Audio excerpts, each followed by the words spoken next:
جلدی سے سمیٹ کے ختم کرتا ہوں. بات یہ چل رہی تھی کہ حضرت خولہ رضی اللہ تعالی عنہ نے بڑا خاندانی کام کیا نا. میاں بیوی چھپ کے کمپرومائز کر لیتے, نہ ان کو اللہ سے ڈرتا, حالانکہ شوہر کے ساتھ رہنا بھی چاہتی ہیں, بچے رول رہے ہیں. طلاق کے بعد بعض دفعہ بڑے حالات خراب ہوتے ہیں. نہیں بھائی, جب تک نبی سے فتویٰ نہیں ملے گا اس وقت تک شوہر کو قریب آنے نہیں دوں گی, شوہر کے ساتھ ہی رہوں گی. اور نبی سے فتویٰ نہیں مل رہا تھا تو پھر کس کی طرف دیکھ رہی تھیں؟ اللہ کی طرف, کہ اللہ جب تو کچھ حکم کو چینج کر دے. قرآن کیا آیتیں نازل ہوئی, قد سمیع اللہ, سن لی اللہ نے بات. یہ قد سمیع جو ہے نا, یہ ہے پریزنٹ پرفیکٹ ٹینس. جب ہم کہتے ہیں نا آئی ہیو ڈن, میں یہ کام کر چکا ہوں, یہ ہو گیا, ٹھیک ہے نا, ایسے موقع پہ کہتے ہیں نا. اللہ فرماتے ہیں قد سمیع اللہ, اللہ نے سن لی بات. کیا مطلب؟ اب رزلٹ آ گیا ہے بس. قول التی تجادلک فی زوجہا, اس خاتون کی بات جو اے نبی آپ سے اللہ کے بارے, اپنے شوہر کے بارے میں جھگڑ رہی تھی. وتشتکی الی اللہ, اور شکایت کس سے کر رہی تھی؟ اللہ سے, کہ اللہ تو کچھ حکم تبدیل کر دے. پھر اللہ نے آیتیں نازل کیں. تو یہ اتنا بڑا مقام حضرت خولہ کو ملا. دیکھو نبی پر وہی دو طرح سے آتی تھی, قرآن والی اور ایک حدیث والی. حدیث والی وہی وہ ہے جو پیغام اللہ کا ہے مگر الفاظ کس کے ہیں؟ نبی کے. حدیثیں بھی تو وہی ہے نا. اور ایک وہی قرآن والی ہے جس میں الفاظ بھی کس کے ہیں؟ اللہ کے. جو نماز میں تلاوت اسی کی ہو سکتی ہے, دوسری وہی کی نماز میں تلاوت نہیں ہو سکتی. اس کے ایک ایک لفظ کی حفاظت کا اللہ نے وعدہ کیا ہے. جو قرآن والی وہی ہے کہ وہ ایک حرف بھی قیامت تک تبدیل نہیں ہو سکتا. اس وحی میں ان کا تذکرہ ہوا. تو یہ اللہ نے پروٹوکول کیوں دیا؟ کہ اس خاتون میں اللہ کا خوف تھا کہ بھائی کتنا ہے بھی پرانے تعلقات ہوں, کیونکہ ان کے شوہر بھی ایجڈ تھے. پرانا رشتہ ہوتا ہے تو وہ ٹوٹنا اور مشکل ہوتا ہے.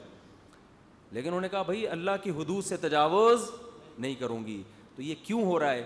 آخرت کا یقین تھا جو اصل میں سمجھانا چاہ رہا تھا. حضرت عمر ایک دفعہ گزر رہے تھے, راوی بیان کرتے ہیں, اپنے دور خلافت میں. تو ایک بوڑھی خاتون, یہ خاتون بوڑھی ہو چکی تھیں اس وقت حضرت عمر کے دور حکومت میں. تو انہوں نے حضرت عمر کو روکا اور ملامت شروع کر دی کہ آپ کا دور, جیسے لوگ حکمرانوں کو کہتے ہیں نا یہ ہو رہا ہے, یہ نہیں ہو رہا, یہ نہیں ہو رہا. انہوں نے حضرت عمر کو ملامت کرنا شروع کر دی. آپ امیر المومنین ہو, جیسے ہوتا ہے نا آپ کے دور میں. اب ظاہر ہے جو بادشاہ ہوتا ہے یہ تو نہیں کہ اب ہر جگہ جا کے وہ 100% تو کوئی بھی نہیں کر سکتا نا. تو ملامت شروع کر دی. حضرت عمر سن رہے ہیں, نصیحت سن رہے ہیں. حضرت عمر کے خادم نے اس خاتون کو ٹوکا تھوڑی دیر میں کہ تو نے بہت کر دی ہے, بس اب خاموش ہو جا. ٹھیک ہے تھوڑی دیر اچھا لگتا ہے, لیکن اب بار بار ایک ہی بات کو ریپیٹ کی جا رہی ہے. حضرت عمر نے اپنے خادم کو خاموش کرا دیا اور فرمایا کہ یہ اگر فجر عشاء کے بعد کا ٹائم تھا نا, فرمائی اگر فجر تک بھی مجھے نصیحت کرتی رہے گی عمر یہاں کھڑا رہے گا. کیوں؟ فرمایا یہ وہ عورت ہے جس کی بات اللہ نے 7ویں آسمان پہ سنی ہے اور اللہ نے آیتیں نازل کی. قد سمیع اللہ, اللہ نے سن لی ہے. یہ وہ تو خولہ ہے. تو جس کی بات اللہ 7ویں آسمان پہ سن کے وہی نازل کر رہا ہو, عمر کیسے کہہ سکتا ہے کہ خاموش ہو جا, میں نہیں سنوں گا. فرمایا یہ اگر صبح تک بھی سناتی رہے گی تو میں اس کی بات سنتا رہوں گا. اس کو تو اللہ نے بڑا پروٹوکول دیا ہے. حضرت عمر کیسے تھے؟ امیر المومنین ہیں, ان کو بھی آخرت میں جواب دہی کا خوف نا, کہ اگر ڈانٹ کے خاموش کراتے ہیں بس. تو حضرت عمر کو یہ خوف کہ قیامت میں اللہ کہے گا اے عمر تو میرے سے آگے نکل گیا کیا, تو نے میرا بھی خیال نہیں کیا کہ جس عورت کو میں نے اتنی عزت دی تو اسے عزت کیوں نہیں دے رہا. امیر المومنین ہو کے کیا کر رہے ہیں بھائی صبح تک کھڑا رہوں گا میں. تو یہ پروٹوکول جو ملا حضرت خولہ کو میرے بھائی کس بیس پہ ملا؟ اللہ کا خوف. آج طلاق کے مسائل میں خوف ختم. فتوے لاتا ہوں, کوئی ادھر سے لا رہا ہے, کوئی ادھر سے لا رہا ہے, کوئی جامع ازہر جا رہا ہے فتویٰ لینے کے لیے, کوئی پتہ نہیں کہاں جا رہا ہے, عجیب سیٹ اپ چل رہا ہے. وراثت کے حکام میں بھی ایسا ہی ہے, لوٹ کھسوٹ میں لگے ہوئے ہیں, اور ایک دوسرے کی حقوق کی ادائیگی میں بھی ایسا ہی ہے. تو وجہ کیا ہے؟ آخرت کی جواب دہی کا خوف نہیں ہے. دنیا کو الو بنانا آسان, بہت آسان ہے. تو لوگ الو بنا دیتے ہیں, مطمئن کر دیتے ہیں اپنے آپ کو بھی اور دوسرے کو بھی. جس کے دل میں آخرت کا خوف ہوگا وہ یہ کام نہیں کرے گا. میں میاں بیوی کے حقوق پر بہت بات کرتا ہوں, بعض لوگ بور بھی ہو جاتے ہیں, لیکن ہو بہت کچھ رہا ہے نا.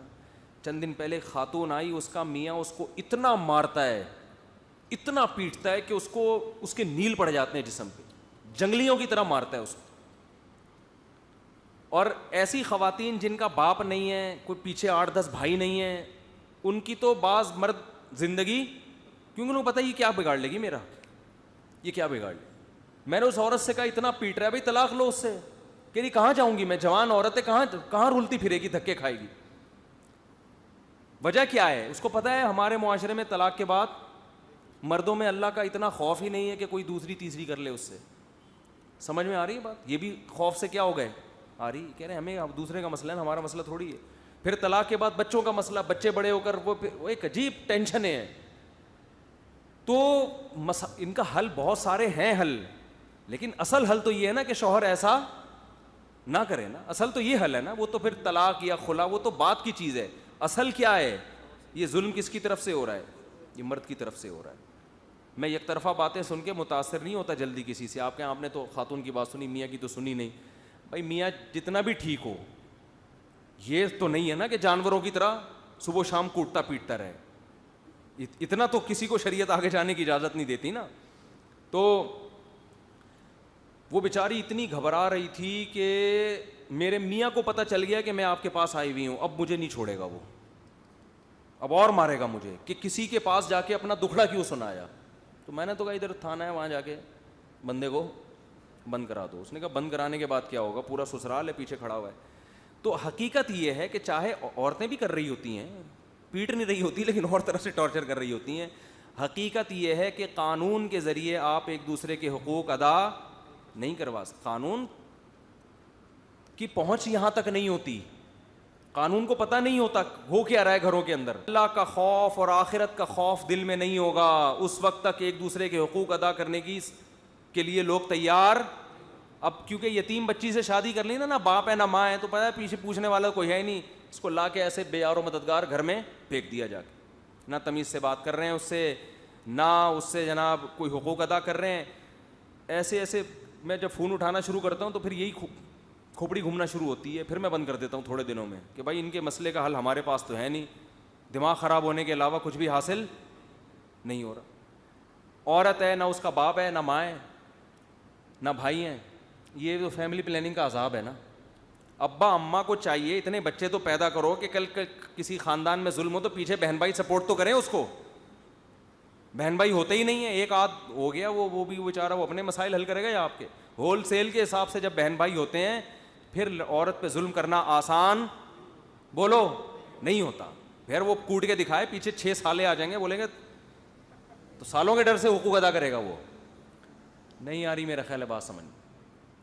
تو حکیم الامہ نے لکھا ہے کہ ایسے خاندان میں نا جہاں لڑکی کے بھائی ہوتے ہیں وہاں پھر حقوق ادا ہونے کا امکان زیادہ ہوتا ہے. ان کو پتہ ہے کہ یہ پوچھیں گے آ کے, یہ بھی چترول لگا سکتے ہیں.